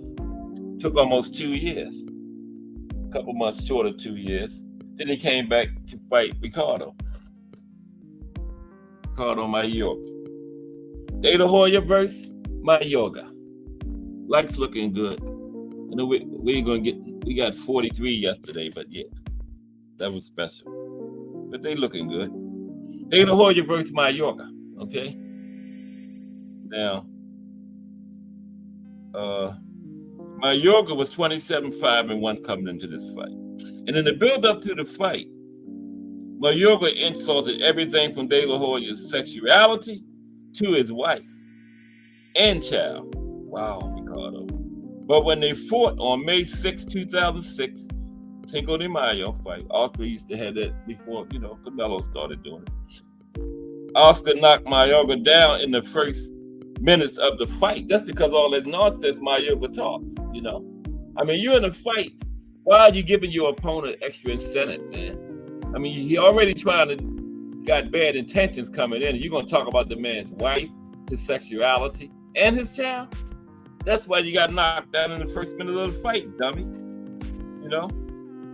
With a left hook. You know? One of Oscar's main, Oscar had a serious left hook. And guess what? In the 6th round, he knocked Mayorga out. Okay, so he paid for the trash talk. Then, the next big one, 2007. What happened in early 2007? Was this one. Oscar and Floyd. Okay? De La Hoya versus Mayweather Jr. was the next big one after Mayorga. Okay? In early 2007, Oscar signed to defend his title against WBC welterweight champion Floyd Mayweather Jr. Floyd was 37-0 at the time. And Oscar was a 2-1 underdog in the fight. They had Floyd favored. And Floyd was coming up to junior middleweight, or was it a catchweight? I think it was a catchweight or junior, but it was for Oscar's junior middleweight title. Okay. And Oscar was a 2-1 underdog coming in. May 5th, 2007, Cinco de Mayo again. And it was at Soul Out Arena, MGM Grand in Las Vegas. Okay. Now, Oscar pressed throughout the fight, right? And he did his best when he used his left jab, right? Now, Mayweather controlled the later rounds, and Floyd was awarded a split decision with Judge Chuck Giampi scoring the fight 116-112 for Mayweather. Jerry Roth had it 115-113 for Mayweather, and Tom Kazmarek had it 115-113 for De La Hoya. The Associated Press had it 116-112 for Mayweather. Cass Sports had it 115-113 for Mayweather. They wouldn't have been mad for a draw.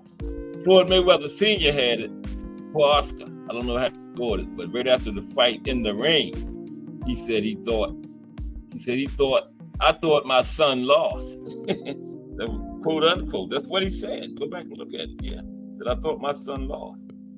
Didn't he, BBO? That's what he stood in the ring and said. Yeah, I done watched it a million times. Now, CompuBox had it, okay. Mayweather landed 207 of 481 punches. Oscar landed 122 of 587. Now, CompuBox is 2 people hitting buttons, but, you know, that big of a difference. Mayweather had to land more. That's like almost 100 punches, man. 207 to 122. What's that, like 85 punch difference? Yeah. Yeah, I had Floyd 115, 113, though. Yeah. Winning out. Okay, I hope everybody enjoying the show. Now, on May 3rd, 2008, at the Home Depot Center in Carson, California, Oscar fought Steve Forbes.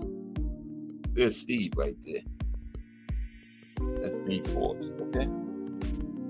He fought Steve Forbes in a tune-up for a possible rematch with Floyd, okay? Oscar showed a more relaxed style in this fight, throwing a constant jab and always staying on his toes. He opened a cut near Forbes' eye in the 6th round, going on to win by unanimous decision in 12. Now, on June 6, 2008, they didn't get the rematch because guess what? On June 6, 2008, Floyd Mayweather Jr. announced his first retirement, okay, from boxing, effectively ending talks of a rematch with De La Hoya. Yep. And then Oscar's final fight was against, you know who that was against? That was against the Pac-Man. There you go. Oscar on the left, Pac-Man on the right. Everybody hit that like button for the Boxtorian, please. Up or down, just hit one of them, okay? It helps out the channel. Up or down, hit one of them. De La Hoya versus Pacquiao. Okay? Now, he faced Manny Pacquiao. Manny had 52 fights at the time. He had 47 wins, 3 losses, and 2 draws. Okay? Okay. What is old school talking about? You got COPD or whatever it's called. And my heart is beating slower than normal. And the right side of the heart is a little bigger than it should be. But you're in the right place, old school. You're in the hospital. So yeah. They'll get you together. You know. Yeah. Hope you feel better soon. But yeah. You did the right thing. You know, you're in the right place, bro. Hope everything works out for you. Look forward to you getting up out of there. But they'll get you together. Okay. Yeah, William Old School Durand is in the hospital. One of our JBT members, one of the hosts of the Angry White Men podcast. Those will come on tonight at 10 o'clock. That's a good thing about YouTube. As long as you got your phone on your laptop, you can do a show anyway. You can do a show on the moon. You know, anyway. Yep. But, yeah. De La Hoya versus Manny Pacquiao.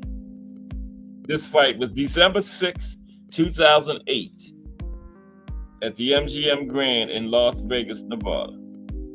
Presented by Golden Boy Promotions. You know, Oscar's firm.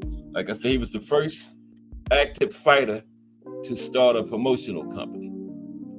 First Mexican-American to have a promotional company. Oscar De La Hoya. Now, this fight was presented by a joint promotion by Golden Boy Promotions and Top Rank, okay, which represented Manny at the time, right? Now, the fight was a 12-round non-title fight in the 147-pound division, welterweight, okay? Now, Pacquiao went into the fight recognized as the leading pound-for-pound fighter in the world at that time. Some pundits speculated that 147 pounds could have been too far above his natural weight against the larger De La Hoya. But Pacquiao's trainer, Freddie Roach, was confident of a victory. And he stated that De La Hoya could no longer pull the trigger at this stage of his career. Freddie was kind of like right, too. Now, Oscar, who was favored to win the fight due to his size advantage, was expected to be the heavier of the two on fight night. But though Pacquiao weighed 142 pounds and Oscar weighed 145 pounds at the official weigh-in on Friday, Oscar entered the ring at 147 pounds and Pacquiao entered at 148.5 pounds. So Manny entered as the bigger man, actually. But it sure didn't rehydrate much. Wow. That's how it's supposed to be, though. You know? Manny went from 142 to 148. Oscar went from 144 to 147. You're not supposed to go up no 25 pounds and all that. That's what the weight classes was made for. You know? Devin Haney. I'm sorry. And not just Devin. Anybody going up all them pounds. Devin ain't the only one.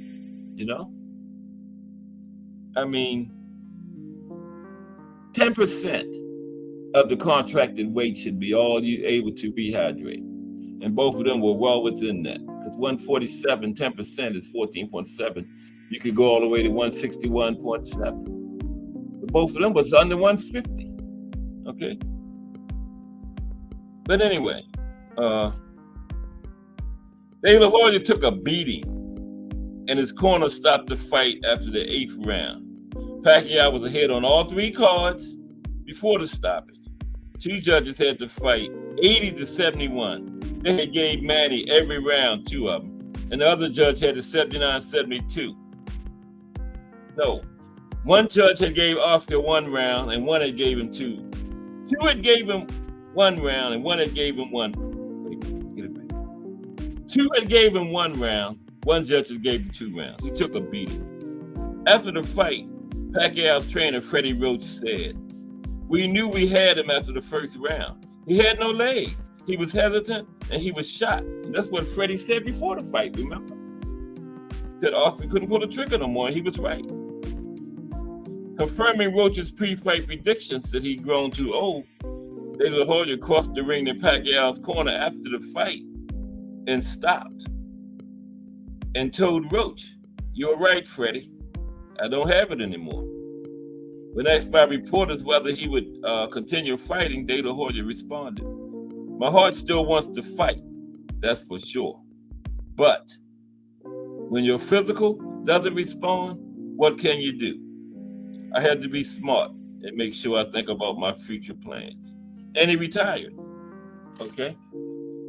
That was the smart thing to do, was to retire. Because, like Freddie Roach told him before the fight, he didn't have it no more.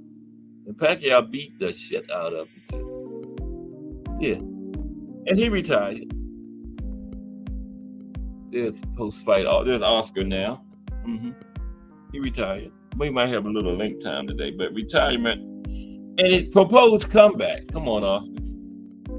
Now, he announced his retirement on April 14th, 2009, ending any speculation about a potential fight with Julio Cesar Chavez Jr., son of the former champion and Mexican icon, Julio Sr., who also had fought twice. Later in 2009, De La Hoya held an exhibition boxing fight against basketball player Shaquille O'Neal as an episode of the television show Shaq Versus. I didn't see that. Him and Shaq, wow.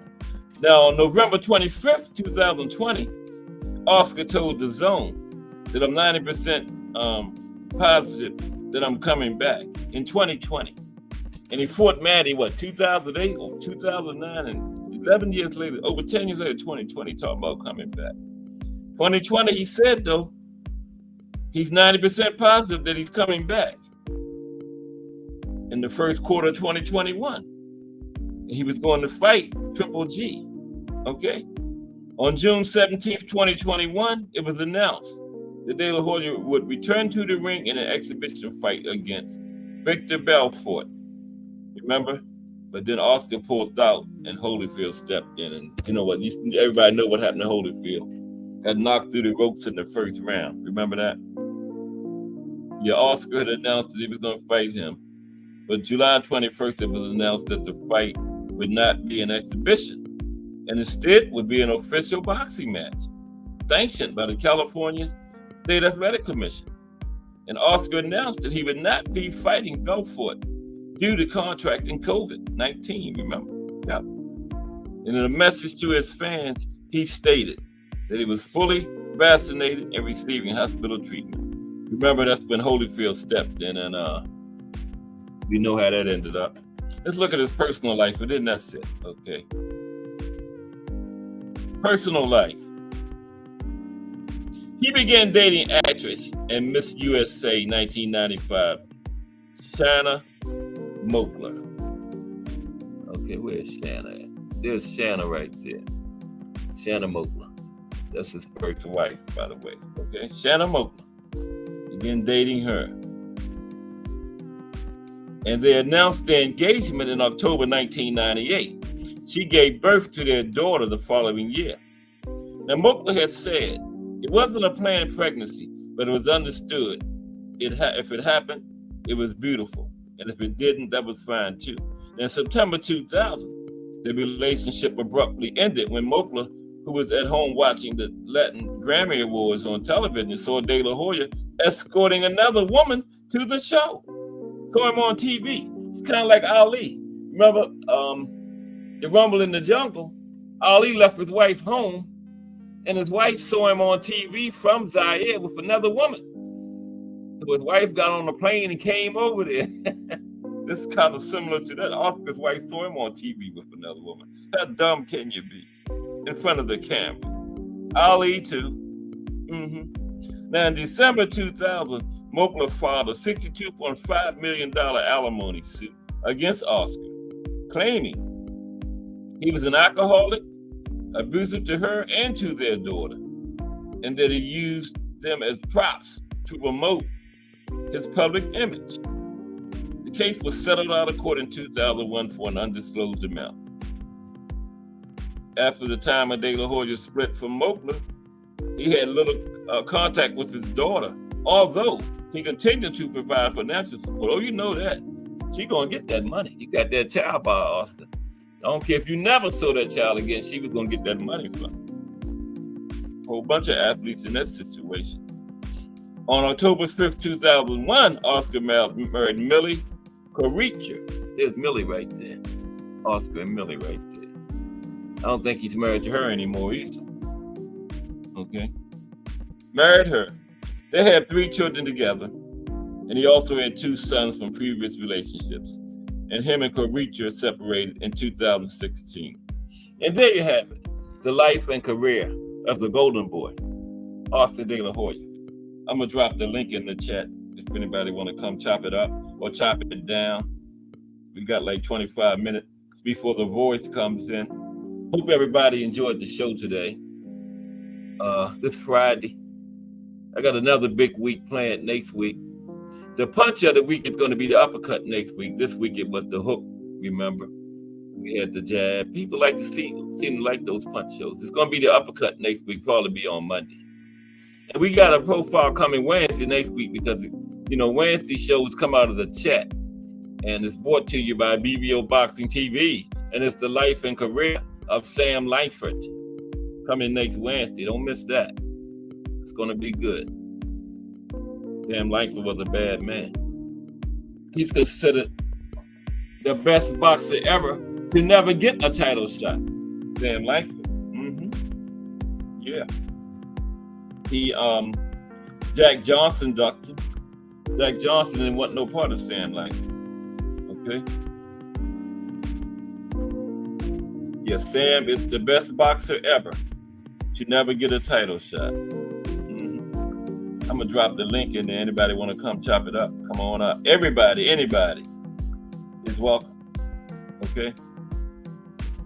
Everybody is welcome on the Cast Sports panel. You don't have to be JBT or KGB or whatever. You can come up. Okay? Open door policy. But I hope everybody enjoyed this show. We got 2 big cards tomorrow. Shakur Stevenson. Because like I always say, Shakur don't have a nickname, so I gave him one. Slick Shakur Stevenson against Artem H. Yeah, stop at H. I ain't touching that name, man. No way. The way I butcher him, I don't even know where to start at. I don't get past H when I come to Artem's name. That's as far as I get H. Artem H.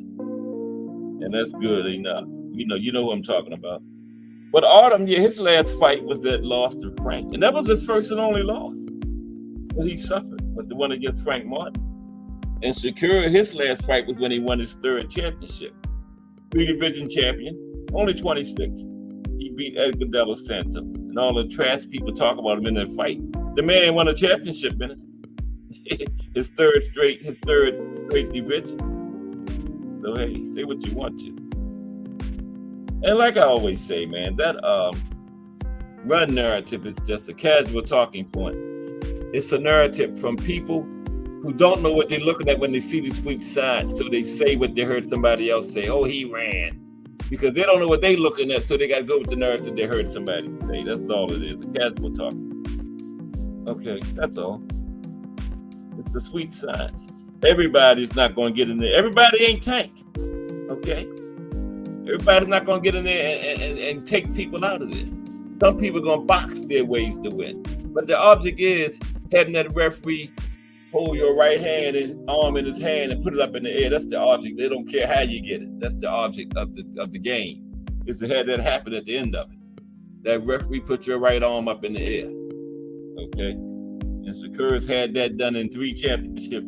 In 3 divisions in championship fights. So say what you want to about him. He's a 3-division champion at 26 years old. Okay. And he's fighting them all. Fire card, man. Went over it in the beginning. We got him. We got the Davis brothers, Keyshawn and Calvin. 22-0 record combined, so very successful fighting family. Keyshawn is 10-0, Calvin is 12-0. We got Oshaki and Conceição. Don't be surprised if Conceição come out there with that belt around his waist.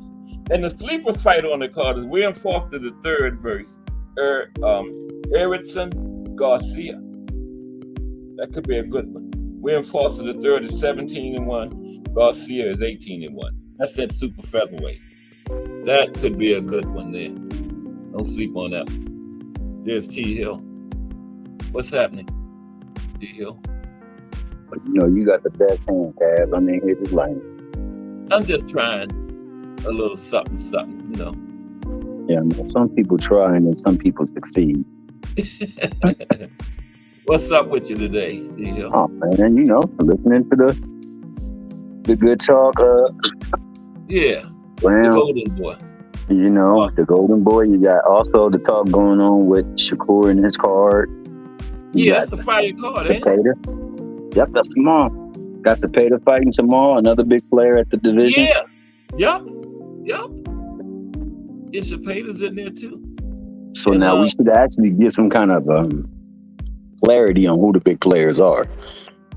Like, I like how they structured the card at the top rank, putting most of the same people in the same division or around the same division on the same card. So that, excuse me, that should prove to be pretty competitive, because, you know, people are going to try to outdo one another.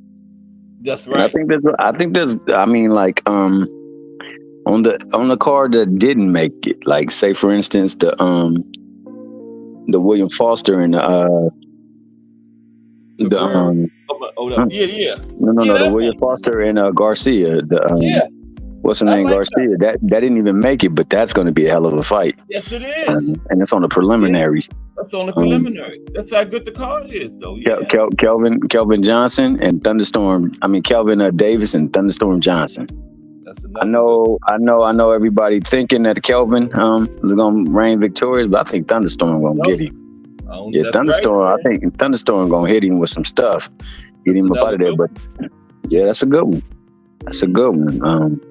I kind of favor Garcia in the Foster fight, but I would love to see Foster win. I think Louis LeBron is a very good test for Abdullah on the main stage, bright light. So I'm looking forward for Abdullah proving his mettle in there with him and showing that he actually belongs on the main card. Huh? Yeah. Abdullah, don't he have 100% knockout rate, or has he been the distance yet? Yeah, he's been the distance. Oh, has he? Okay, I couldn't figure out this. Is this a 10-rounder for him? I'm not sure about that. It is okay. It's a 10-rounder, so he's back. He's on 10-rounders, so that's good news for him. And LeBron is a good test, man. Veteran, very good test. Very good test. So I'm looking forward to that. I think that 26 fights, man. You know. Yeah, he's a seasoned competitor. Yeah. Tough cookie in that ring. Like, he comes to fight. So it's not going to be something that's just somebody coming in there afraid of power, ready to lay down. He's not coming in there to lay down. LeBron coming to win. Coming to win. I think Madueno is coming to win too. So one against Keyshawn, And he's a real veteran. He got 33 fights, Dueno. Yeah, with 28 knockouts. My man Madueno, while they was over there facing off, he was just sitting there doing the hand gesture, like you just running your mouth. You running your mouth. When we get in that ring, though, it's gonna be different. I ain't talking right now. Yeah, so I'm hoping that energy translates into the ring, and you give Keyshawn a test too, make him work for that victory. Yeah, man, that card is stacked. That's one of the better cards this year, you know? Yeah. That Oshaki Foster, Conceição fight, man. I like Conceição. The only thing I don't like about Conceição is he slaps his punches. But other than that, man, that dude can box his tail off. He got cheated in 2 fights. Yes, he did. Got cheated in 2 fights. Yeah. The only loss that I saw was the loss against Shakur. Yeah. And even in that fight, man, they say he didn't hit him. He hit him more times than they said he actually hit him, man. They said he only landed like 9 body shots total in that fight. He landed 6 in the first round. Yeah. Brian What's up? Frazier. What's up, Brian Frazier? Oh, excuse me, T Hill. Go ahead, T Hill. Go ahead, T Hill. I was just greeting Brian. Then there is the main event. Shakur gets center stage to prove to everybody that he is that guy. Because a lot of people have him as the man in that division. Yeah. I watched Pro Box yesterday. They did a breakdown. And they took the top 5 or 6 competitors in the division, champions and competitors. And he said that of course, Paulie Malignaggi said Shakur is that guy. You just can't hit him. You ain't gonna be able to touch him. He's got excellent IQ, and he's keeping you away from. He's keeping you where he can hit you, and you can't hit him. That was echoed by Chris Algieri. Yeah. So and the only one who said something different, they said them two say he the man in the division, and that he the only one. He the only one that's gonna reign supreme. And your boy. It's Tank. No. Your boy. What's his name? Goodness gracious. Loma. No, he used to manage Teddy Atlas. Oh, Teddy Atlas. Okay. Teddy Atlas said, if we're talking now, right now, he said it's Tank. He said, Tank has everything you want and what you need. So what it clearly states is that there isn't a clear, defined top person. So they got to get in the ring. These people all got to get in the ring. That's it. That's what's decided. Yeah. So with that being said, we got him fighting. He's got a chance to put on against Artem, a savvy veteran who was tough. Only one loss. You know that Frank was Artem's only loss. Yeah, and a lot of people think he won that fight. Mm-hmm. You're right. So yeah. Now I'm not one of them, but I do think it was close. I think it was close. I believe so. Yeah, it was a close fight, but I thought Frank pulled it out. He's tough. I thought that Frank showed some excellent defense, and he started to put some combinations together late in that fight that pulled out that fight for him. Yeah, the dog at the end too, because he had to pull it out and hit he was Artem a tough character. Mm-hmm. So now if Shakur can make him look like light work, then you got to give Shakur his dap. You got to stop talking about that. And he's saying he ain't gonna run. He said he's gonna stay there and throw punches. So I can't wait to see that too, because last time he said that, he wasn't just standing there exchanging, he was moving. So I won't say he was running, but he was moving. What was the Japanese guy? Yoshino and stuff like that? Yeah, I'm looking at that type of performance from tomorrow. That's what I'm hoping for. I'm hoping for that type of performance right there. Yeah. In the pocket. And make him miss standing right there in front of him, I think that's what we're going to get out of security. Because that's that Floyd Mayweather. That's that Pernell Whitaker. Even more so Pernell Whitaker, because I remember Pernell would be right in your face. Right. You weren't touching him. In the pocket. You did not touch him. Yeah. Doing all kinds of, and not even movements, feet, just movements up a body, ducking punches. Remember, man? Man. He was agile, man. Pernell was, Yeah, Pernell was something else, man. He didn't get the proper respect that he deserved as a champion, man. He was truly something special. He got robbed a couple times, too. Big time. Yeah, because he definitely beat De La Hoya, and he definitely beat Julio. Cesar Chavez. Yeah. But the De La Hoya one, he threw more punches, he landed more punches, he knocked him down. Mm-hmm. How you lose the fight? Yeah, that's a 2-point. You know what I'm saying? You talking about De La Hoya? No, De La Hoya, yeah. They gave it to De La Hoya. Right. They followed the money. They gave him the fight. And like I said, in that fight, he was outthrown, outlanded, and he got knocked down. And he still won the fight. Still got the win. Yeah. Still won the fight. And I was like, man, I was sad. I was sad because at that point, it was a follow-up from, watching my man, what's his name? Mildred Taylor fight his ass off. Yeah. Seconds left. That was ridiculous, wasn't it? 2 seconds. So when Frankie Randall dispatched the Cesar Chavez, I really extra heavy for that. Even though I didn't really want Randall to win. It was like, you guys get away with too much stuff. I mean, my man had 1 second. You couldn't let him go 1 second? Yeah. What kind of more damage could you do to him in one? If he was damaged, it was already done. Yeah, that was great. He won every single round except that round. Yeah, you stopped the fight. And they had to, because they was going to give him the fight no matter what. So it would have been easier to justify that stoppage than it would have been to say like, yo, nah, he lost X amount of rounds when he clearly won every single round in that fight. Yeah, they had to do that. So yeah, they had to do that, man. Made it look better though. Not like 1 second left in the damn fight, man. That was crazy. That happened. Yeah, man, that was seriously crazy. And then we got the Zepeda Cabrera fight, which is going to be another good. That's going to be another goodie right there. On him, man, you know. He proved that against Pitbull that he got a serious chin, because Pitbull was can handle pressure. Can handle pressure. Yep. And that's exactly what Zepeda is, a pressure fighter. And so we're going to see how that plays out. But those are the major players in that division, so they all fighting the same week almost.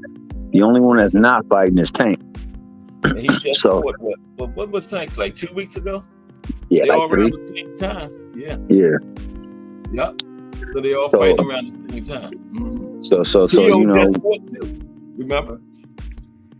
True indeed. And that's just one division up. And that's why I like how the card has been laced. You got everybody from Top Rank fighting and vying for, because you know Top Rank got 3 of those belts. I know.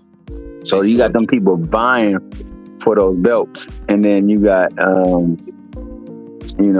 up one more division, you got Tio over there doing what he did, and you know them trying to claim, you know, the titles at 40. So I like what's going on right here this week. It should be entertaining, and we get to see exactly who's going to separate themselves from the pack, because they got some tough performances ahead of them. Yeah, and everybody got the spotlight on Shakur. See what he going to do this weekend. You know, squarely on it. Oh yeah, he's going to perform. He's going to make a statement. Trump, exactly. Casual friendly style, but I mean, the boy got punch volume out the wazoo, and I mean, yeah. What up, Ryan Fraser? Yeah, Ryan, Oscar was a bad man. I mean, I never hate on Oscar, the boxer. There is nothing you can really say ever about Oscar, the boxer. Oscar came up in a fight in a time where they fought each other all the time. Hell, they even ran a couple of them back. So you know, I got nothing but respect for Oscar, the boxer. Yeah, he's got everybody from that era on his resume, man. It's like you said, who do he not have? He was going to say who he didn't fight. You know, that's the only thing you could say about him, because he wasn't ducking no smoke. And that's why he was making all the money, man. You know, you getting the fights that you want to see. Yeah, that Felix Stern fight. Have you ever watched? He beat Oscar, but they was trying to set up Oscar and B-Hop, so they robbed Stern, man. Yeah. They said before the fight, Stern pretty much got to stop him if he wanted to win, but he beat him. He outlanded him like 60 punches or something. They still gave it to Oscar. Yeah, Felix Stern was tough. Yeah. That was a shame how they did it. And that's when B-Hop got the what I would have liked to see is that damn, what's his name? Calzaghe. I would have liked to see Calzaghe fight the people that he fought in the prime. Yeah. Mm-hmm. You know, he fought them on the tail end, so he had the advantage over them. Yeah, I know. I would have liked to see him fight them when they were in prime. Exactly, yeah. He fought B-Hop and Roy, you know, when they was past their prime. And unfortunately for Roy, man, Roy had 2 things happen in his career that really devastated his career. The first was when he beat Griffin. Was it Griffin? And they took the fight away from him because they said he punched him when he was on the ground. Right. They took the undefeated. They took the undefeated away from him. Yeah. So he definitely held the resentment for that. And after that, he started like having 2 fights in one night, playing basketball on a night that he about to fight, going to parties on a night that he's about to fight. And then he did the silliest thing. He went all the way up to heavyweight and then came all the way back down. Yeah, that right there, those 2 things took his ability to be who he was in the ring away. And that's when the losses started happening. Yeah. That was crazy. Went going all the way up there and then coming back. That was. That ultimately was what did him in. Yeah. And then he started playing around in the ring and going on. Remember the fight? He had his hands behind his back. Doing all kind of crazy stuff. Yeah. But Oscar the boxer, man, phenomenal fighter. A warrior in the ring, not afraid of anything, and he will bring smoke to whoever is in the way, in the path. He didn't run. He didn't duck. He definitely didn't. Before we go, what were you saying about that Floyd fight? You thought did you think Floyd won that one? Him and Austin? I thought Floyd won the fight. I mean, if you go back and you watch it on replay, you'll see a lot of pity patting going by. Yeah, the judges got that one right.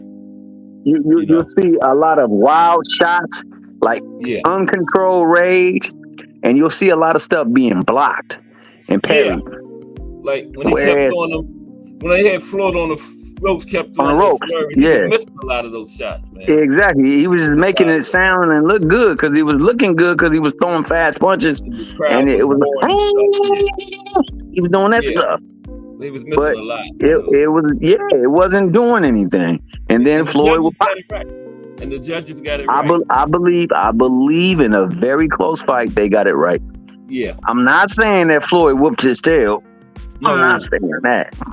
No. I had it 115, 113. Yeah. Exactly. And that was his closest he came to losing, not Castile or Madonna like people talk about. It was an Oscar fight. That's the one right there. The Castile fight was a tough fight for him because, I know it was. I think he was going through some stuff at home, like personally. So like, it was tough. But like your boy, whenever stuff is tough for him, he comes back and he clears the record. You can't say the second time around there was any debate. Yeah. So that's what I love about like Floyd. I mean, growing in that time frame, like. My first favorite fighter was Tommy Hearns. Okay. Yeah. That's what I loved. That's what I saw. That's what I loved. I saw some amazing fights with him, and I saw him fight through some stuff that he probably shouldn't have been fighting and still give his all. Yeah. Then came for me. Sugar Shane and Evander Holyfield. Those 2 fighters, man, straight heart. And I thought that Shane could get Mayweather up out of there. And when the fight happened, he hadn't. But you see how great the fighter that Mayweather is. That man got like understanding, even when he's rocked, of how to keep himself accountable where he can get through. And then once he recuperates, you're not going to get that stuff ever again. That was the second round, right? Wasn't that the second? He hit him in the first. I think it was the second and then the third. And then after the third, he didn't do anything. He didn't do anything. He almost had him twice. Yeah. Because that first one and the second, Shane spent the whole first 2 rounds waiting for that one. And he was trying to throw the same punch. He was trying to throw the same punch instead of just going into him, working that body, taking that body. Because after a while, you can go on and double from the body and go straight to the head. Yeah. But what you saw was just the excellence, the sheer honor. And that's why when anybody says anything negative about Floyd, like, I like Floyd too, because I like boxing. Right. And even though he did my boy dirty, he did a whole lot of other fighters dirty as well too, because the dude he had everything. And the only thing he didn't have is when he had his hands taken from him. So like he didn't have the power he used to have in his first fights. But he was so damn smart, man. I know. He's so quick. Off the charts. So precise. Like what he did in the ring, Salute to Miss Cass. But yeah, you know, I thought that you know, Oscar looked good in the fight. He did better than I thought he would do against Floyd. Yeah, I thought it was going to And be a that's a little bit testament to how good Oscar is. Yeah. But I don't think they robbed him. And I mean, you could see it a draw, but if you go back and really watch it have speed. Yeah. Watch it have speed. You'll see the difference between Floyd and most fighters in that Oscar De La Hoya fight, because Oscar De La Hoya is a surefire. Like, he sits at that table of S-tier fighters in the Hall of Fame, because the Hall of Fame got a lot of good players in there, got a lot of great players in there, then they got a lot of S players, like special players, and then they got that one special seat where, you know, the best of the best sit. Oscar's sitting at that table. Oscar's at that table for sure, no doubt about it. He's at that table. He's at that table. That's what I tell somebody on BBO last night. I know we got to go, but on BBO, I said, man, you could, if you looking at Tank, bump up whoever he fought, because the thing you're gonna say about him, you could say about his competition, who you say you want him to fight. None of them is fighting top tier level fights. So you could say that about Shakur. You could say that about Devin. You could say that about Tio. You could say that about anybody. They're not lining up like what Oscar did, what Fernando Vargas did, what Tito Trinidad did, what Ike Cortez did. You're right. You know nobody was here doing that, T Hill. None of them. Nobody, right? So why we holding it to just certain people to use it as a mark to say, oh, well, he can't be S tier. Man, S tier is what you. It's like I said, you know, cars.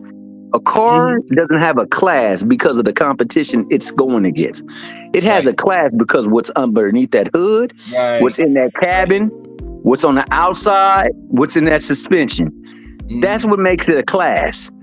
Yeah. So Mercedes S-Class is an S-Class because it has these things attributed to that whole makeup. And I was telling me, I was like Tank is S-Class because of the things that he has within his bag. He's excellent. He's excellent with his feet and his footwork. He's excellent in his defense. He's excellent in his timing. He's excellent in his distance. He's excellent in his punch placement. Has speed. And he got that one punch. He get you out. Yeah, and then he got that one hitter, that thing. You remember on Men in Black how they flashed that light? Yeah. And you can't remember what the hell you was? He got that flash. Yeah, heck, and you know speed, remember? Exactly. So that's why I say, and I told him, he's like, you can't say that at being 30. I said, when Kobe played basketball, at 30, you could not tell me what you seen in him.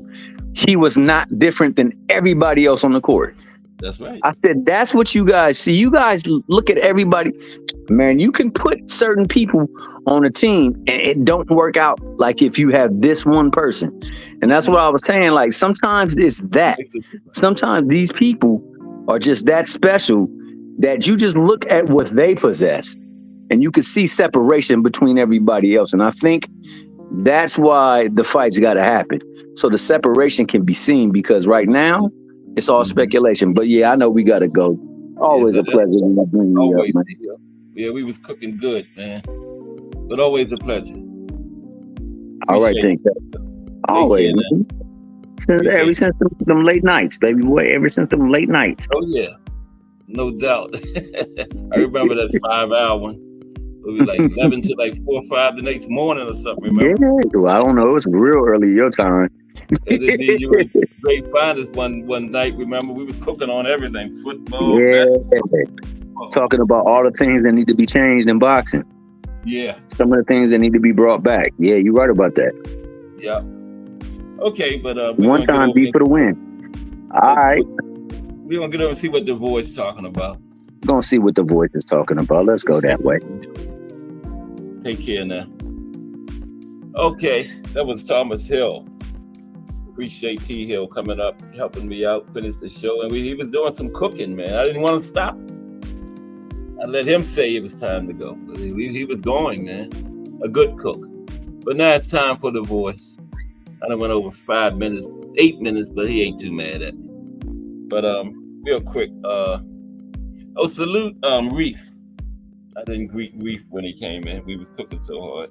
We had Reef, Ryan Frazier, Trump, Mr. Gumbo, a.k.a. Hot Grease, DN Boxing News, William Old Schooler Rant, hashtag JBT, Daniel Alexander, Big Dre, Just Do Boxing, Melanin Queen 27, Joe, Thomas Hill, hashtag JBT, Mike Mazik, Real Prison Talk with Tommy, Lonnie Lee, hashtag JBT, BVO Boxing TV, and Miss Cass, hashtag JBT. I'll be back next week with some more boxing history. Monday at 2 o'clock. I will see you then. Just Do Boxing is already in progress. Cass Sports. Everybody have a great weekend. See you. Appreciate you, T. Hill.